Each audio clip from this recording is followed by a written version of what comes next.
Bible कहती है जब परमेश्वर ने लोगों की दुहाई को सुना, कौन से लोग? इजरायली लोग। और बाइबल कहती वो रो रहे थे कि परमेश्वर ये राजा हम पे जुल्म कर रहा है, हमें छुड़ा। और परमेश्वर ने उनकी दुहाई को सुना और मूसा को ठहराया और चुना। मूसा को बोला कि मेरे लोग रो रहे हैं, प्रार्थना कर रहे हैं, मैं उनको छुड़ाने के लिए नीचे आ गया हूं, अब तू जा और उनको छुड़ा। ऐसा है कि नहीं है? और बाइबल कहती परमेश्वर ने मूसा को भेजा। मूसा ने कहा मैं अकेला नहीं जाऊंगा, मैं थथला हूं। एक लंबी बहस के बाद परमेश्वर ने उसके भाई को ठहरा दिया कि तेरा भाई, तू अपने भाई से बात करना, तेरा भाई राजा से बात करेगा। और वो दोनों चल पड़े मिस्र के राजा से बात करने के लिए कि इजरायलियों को छोड़ दे, क्योंकि परमेश्वर अब ऐसा चाहता है कि ये तेरे कब्जे से निकल जाएं और उस देश में जाएं जो मैंने उनके लिए ठहराया।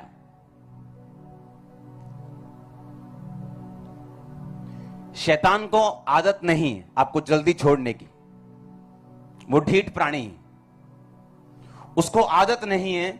उसको लगता है कि यहां तक कि जब बाइबल कहती है जब यीशु मसीह ने कहा जब दुष्ट आत्मा आप में से निकाल दी जाती है वो फिर देखने के लिए आपको आती है, और अगर सूना पाती यानी परमेश्वर से दूर पाती है तो लिखा फिर से उसमें वास करने के लिए 7 आत्माओं को साथ लेके आती है और कहती है कि मैं अपने उसी घर में, अपने घर में, वो आपको अपना घर समझती है। कहता है अपने उसी घर में जहां से मैं आई थी, कहती मैं वहीं लौट जाऊंगी। और शैतान को अच्छा नहीं लगता अगर आप लोग आजाद हो जाएं उसके चंगुल से। उसे पसंद नहीं कि कोई दुष्ट आत्मा से आजाद हो। और बाइबल कहती जैसे ही उन्होंने राजा को बोला, राजा हम लोग तुझे बोलते हैं कि इन लोगों को छोड़ दे ताकि अपने परमेश्वर के लिए 3 दिन के रास्ते पे जाके बलिदान करें और तू इनको जाने दे, सब बच्चों समेत, सब बुजुर्गों समेत, सब जानवरों समेत। उस आयत को पढ़ेंगे। मिस्र के राजा ने उनसे कहा, हे मूसा, हे हारून, तुम क्यों लोगों से काम छुड़वाना चाहते हो? तुम जाकर अपना अपना बोझ उठाओ। फिरौन ने कहा, सुन, इस देश के ये लोग बहुत हो गए हैं, फिर तुम उनको परिश्रम से विश्राम दिलाना चाहते हो? फिरौन ने उसी दिन परिश्रम करने वालों को, उनके ऊपर जो उनके ऊपर थे, उनके सरदारों को आज्ञा दी कि तुम ईंटें बनाने के लिए लोगों को पुआल दिया करते थे, वो आगे को ना देना, वो अपने लिए अपना पुआल खुद इकट्ठा करें। और मैंने जितनी ईंटें अब तक उन्हें बनाने की आज्ञा दी थी उतनी ही आगे को भी उनसे बनवाना, ईंटों की गिनती कुछ भी कम ना करना, क्योंकि वो आलसी हैं और ये कहकर चिल्लाते हैं कि हम अपने परमेश्वर के लिए बलिदान करें। उन मनुष्यों से और भी कठिन सेवा करवाई जाए कि वो उसमें परिश्रम करते रहें और झूठी बातों पर ध्यान ना लगाएं। उन लोगों ने परिश्रम करवाने वालों और सरदारों ने बाहर जाकर उनसे कहा, फिरौन इस प्रकार कहता है कि मैं तुम्हें पुआल नहीं दूंगा, तुम ही जाकर पुआल जहां मिले उन्हें इकट्ठा कर लो, परंतु तुम्हारा काम कुछ भी घटाया नहीं जाएगा। 14 आयत पढ़ेंगे। इस्राएलियों में से जिन सरदारों को फिरौन ने परिश्रम करने वालों के ऊपर अधिकारी ठहराया था, उन्होंने मार खाई जब उनसे पूछा गया कि क्या कारण है कि तुमने ईंटों की गिनती पूरी नहीं की। हाँ,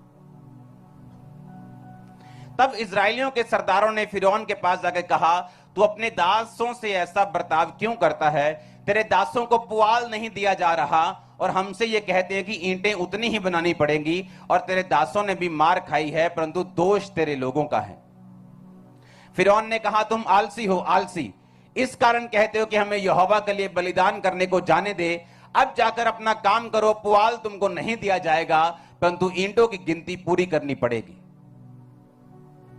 बाइबल कहती है इजरायली लोग जो थे, इसकी बेस कम करो जो मेरे आसपास है ना, इसकी अपने पड़ोसी को बोलो ध्यान से सुन। मैंने आपको क्या कहा प्रीचिंग से पहले कि परमेश्वर की योजना अगर आप समझ गए और शैतान की समझ गए तो आप सेम नहीं वापस जाओगे। अब सुनो ध्यान से। मान लो 10 लोग थे, उनको बोलते थे कि 400 ईंट रोज बनानी है, ठीक है, ये लो तूड़ी वो सामने मिट्टी पड़ी है, उठाओ और बनाओ। फिर उन लोगों का लीडर आ गया मूसा, राजा से बात की कि राजा इन लोगों को छोड़ दे। राजा ने कहा ठीक है, ये लोग काम छोड़ना चाहते हैं, ये आलसी हो गए, इनको डबल काम कराओ। बोलो तूड़ी मिलती थी ना जो, वो भी नहीं मिलेगी, पर ईंटें उतनी ही बनानी पड़ेंगी। और क्या हुआ फिर? जो लोगों के काम करवाने वाले मुखिया थे, उन्होंने मार खाई कि ईंटें पूरी क्यों नहीं हुई। उन्होंने कहा हमें पुआल नहीं मिलता। राजा ने कहा नहीं मिलेगा, उतनी ही ईंटें बनाओ जितनी पहले बनाते थे, और खुद जाके तूड़ी इकट्ठी करो, खेतों में जाओ, जाके खुद तूड़ी इकट्ठी करो, चावल की पराली इकट्ठी करो, खुद जाके काम करो, लेकिन कुछ भी मिलेगा नहीं।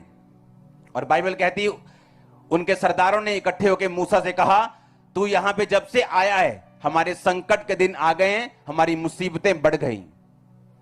और राजा ने कहा अपने लोगों से इन पे इतना भार डालो कि ये झूठी बातों पर ध्यान ना लगाएं। पर क्या वो झूठी बात थी? मैंने कहा क्या वो झूठी बात थी? वो किसकी बात थी? परमेश्वर की। वो वचन था, वो झूठा नहीं था। लेकिन उन्होंने क्या कहा? कहते इन पर इतना भार डालो। यही शैतान की योजना है। जब वो आपको देखता है कि आप परमेश्वर की ओर चल पड़े हो, जब वो आपको देखता है कि आप छुटकारे की ओर चल पड़े हो, जब वो आपको सही जगह बैठे हुए देखते हैं, आपको सही चर्च में बैठा हुआ देखते हैं, आपको प्रार्थना करता हुआ देखते हैं, आपको बाइबल पढ़ता हुआ देखते हैं, अब आपको वो रोजे रखता हुआ देखते हैं, अब आपको वो पवित्रताई में चलता हुआ देखते हैं, और वो आपको तंग करना शुरू करते हैं। और आप हैरान होते हैं कि मुझे मेरे दुख बढ़ क्यों गए, शैतान मुझे और तंग क्यों कर रहा है, मेरा और विरोध क्यों हो रहा है। क्योंकि पहले आप गुलामी के अधीन थे। शैतान को मालूम था कि ये मेरा बंदा है, ये मुझे छोड़ के कभी नहीं जाने वाला। लेकिन अब आप जीवित परमेश्वर के पास आना चाहते हो, और वो आपको छुटकारा देना चाहता है। और शैतान को ये बात मालूम है, उसको मालूम है कि अगर मैं इसको रोकूंगा नहीं तो ये सदा के लिए आजाद हो जाएगा और वहां जाएगा जिसके लिए परमेश्वर ने इसे बुलाया। यीशु मसीह ने, परमेश्वर यहोवा ने कहा मैं तुम्हें उन देशों में लेके जाना चाहता हूं जहां दूध और शहद की नदियां बहती। दूध यानी एंड प्रोडक्ट। एक गाय को लो, गाय को पालो, गाय को खिलाओ, उसको पहले बड़ा करो, खिलाओ पिलाओ, फिर उसका दूध निकलता है, वो उसका एंड प्रोडक्ट है। हाँ, शहद एंड प्रोडक्ट है। मक्खियां पालो, वो फूलों पे बैठेंगी, लास्ट में शहद देंगी, वो उसका एंड प्रोडक्ट है। परमेश्वर ने कहा मैं तुझे बेस्ट दूंगा जो तेरे लिए बना हुआ है, अगर तू मेरी बात को सुनेगा। मैं तुझे एंड प्रोडक्ट दूंगा, दूध और शहद की नदियां जहां बहती, मैं वो देश दूंगा। और जब शैतान आपको ये बात देखते हैं, जब आप बाइबल पढ़ते हैं, आप चर्च जाते हैं, आप परमेश्वर के रास्तों को फॉलो करना शुरू कर देते हैं, उसको मालूम है जिस तरह इजरायली छुड़ाए गए थे, ये लोग छुड़ाए जाएंगे। अब वो क्या करते हैं? आपके रिश्तेदार के जरिए आते हैं, सताव के जरिए आते हैं, मुश्किलों के जरिए आते हैं। आप पे और अधिक वो आप पे बोझ और भार डालने की कोशिश करता है ताकि आप परमेश्वर की बातों पर ध्यान ना लगाएं। जैसे उनको दुगना काम मिला, वो बिजी हो गए।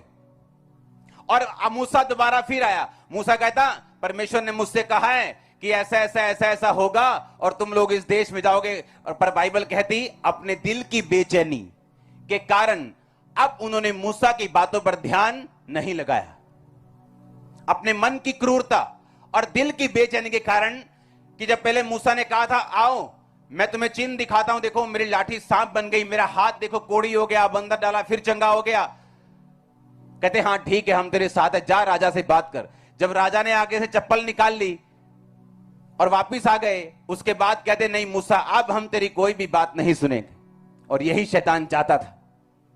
आप मसीह में आए, आपका सताव हुआ, 2-4 मुश्किलें आ गई, क्योंकि शैतान ने देख लिया आप छूट जाओगे। उसने देख लिया आपका छुटकारा सदा के लिए हो जाएगा। उसने देख लिया कि आप तो बढ़ जाओगे और दूसरों को भी छुड़ाओगे। उसने आप पे डबल ट्रिपल 4 गुना मुसीबतें डाल दी ताकि आप परमेश्वर की बातों पे ध्यान ना लगाएं। मैं ऐसे क्रिश्चियन लोगों को जानता हूं जो बोलते हैं हम ज्यादा प्रार्थना नहीं करते। क्रिश्चियन लोग, मसीही लोग।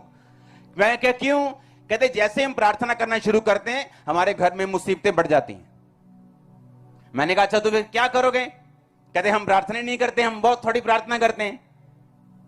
हाँ, ए हमारे बाप रोटी पे कर ली, इसको ब्लेस कर दे, दाल नू है कर दे, मटर पनीर नू है कर दे, खाता दे, चलो कम्मा दे। हाँ, मैंने कहा फिर तो आप शैतान के बंधन में हो, क्योंकि आपने उसके साथ कॉम्प्रोमाइज कर लिया। आपने ये हाथ मिला लिया कि ठीक है, मैं खुदाबंद ने जो मेरे लिए ठहराया लेवल, मैं वहां नहीं जाऊंगा, मैं यहीं बैठा रहूंगा, मैं तेरे साथ कॉम्प्रोमाइज करता हूं। शैतान के साथ कॉम्प्रोमाइज कर लिया। क्योंकि अगर आप पे मुसीबत आई, अगर आप पे सताव आया, अगर शैतान ने आपकी लाइफ में प्रॉब्लम्स डालने की कोशिश की है, तो ये इस बात की साफ निशानी है कि आप अपने उस देश में जा रहे हो जहां दूध और शहद की नदियां बहती हैं। अब तो हम पैदा ही उस देश में हुए, लेकिन समझो मेरी बात को कि अब आप उस डेस्टिनी, उस मंजिल की ओर जा रहे हो जहां आपको बेस्ट प्रोडक्ट मिलने वाले हैं, जहां दूध और शहद की नदियां बहती। ये परमेश्वर की योजना है आप लोगों के लिए। लेकिन बाइबल कहती है शैतान ने उन्हें दुगना तंग किया, तिगना तंग किया कि गिव अप कर दें, क्विट कर दें, चर्च जाना छोड़ दें, बाइबल पढ़नी छोड़ दें, रोजे रखने छोड़ दें। और ऐसा बहुत से लोगों के साथ होता है जब वो ये नहीं समझ पाते कि क्यों परमेश्वर ने मूसा की पुस्तक लिखी है, क्यों परमेश्वर ने राजे के मन को ढीठ कर दिया, क्यों उसने दुगना तिगना 4 गुना प्रेशर डाल दिया लोगों के ऊपर। बाइबल कहती है कि वो लोग पहले से ही दुखी थे, क्योंकि राजा ने उनके ऊपर एक्स्ट्रा भार डाला हुआ था। एक बंदा 2-2 बंदे की मजदूरी कर रहा था, लेकिन राजा ने कहा 2 बंदे की मजदूरी तो करते ही हो, अब तुम 3 की करोगे। बाइबल कहती है उन्होंने कहा हमारे मरने के दिन आ गए, तूने राजा के हाथ में तलवार दे दी है। मूसा के साथ शिकायत करते रहे वो कि तूने राजा के हाथ में तलवार दे दी, हम बचेंगे नहीं। जब शैतान आपको देखता है ना कि आपने चर्च जाना शुरू कर दिया, आप ऐसी ऐसी ऐसी मुसीबतों और सताव में फंसते हैं जिसमें आपका कोई कसूर नहीं होता। आप बोलोगे यार मैं तो सीधा हूं, मैं तो चंगा भला यार, एक की करिए ना बंदा, मैंने कुछ किया नहीं, कभी उसको कुछ बोला नहीं, पर ये मेरे खिलाफ क्यों है? वो आपके खिलाफ नहीं, वो देख चुका है कि खुदा का अनुग्रह आपके सिर के ऊपर आ चुके। आप जानते हैं यीशु मसीह क्यों कैसे जिंदगी को बदलते हैं?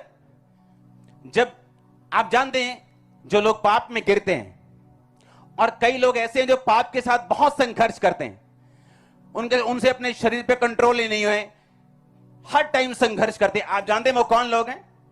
एक्चुअल में वो स्टार लोग हैं। एक्चुअल में मैं आपको बताता हूं कैसे। क्योंकि बाइबल कहती है कि सामरी औरत जब पानी भरने के लिए गई तो वो 6वें घंटे के लगभग था, यानी दोपहर का टाइम था। यीशु मसीह रास्ते से आ रहे थे और चेले खाना लेने के लिए चले गए। यीशु मसीह कुएं के पास बैठ गए और वो औरत दोपहर को 12 बजे पानी भरने आ रही। यीशु मसीह ने कहा, सामरी औरत यानी यहूदियों से छोटी जाति होती थी और यहूदी उनके साथ कोई पानी नहीं पीते थे, व्यवहार नहीं रखते थे। यीशु मसीह ने कहा मुझे पानी पिला। उसने कहा प्रभु तू तो यहूदी है, तू यहूदी होकर मुझ सामरी से पानी क्यों मांगते है?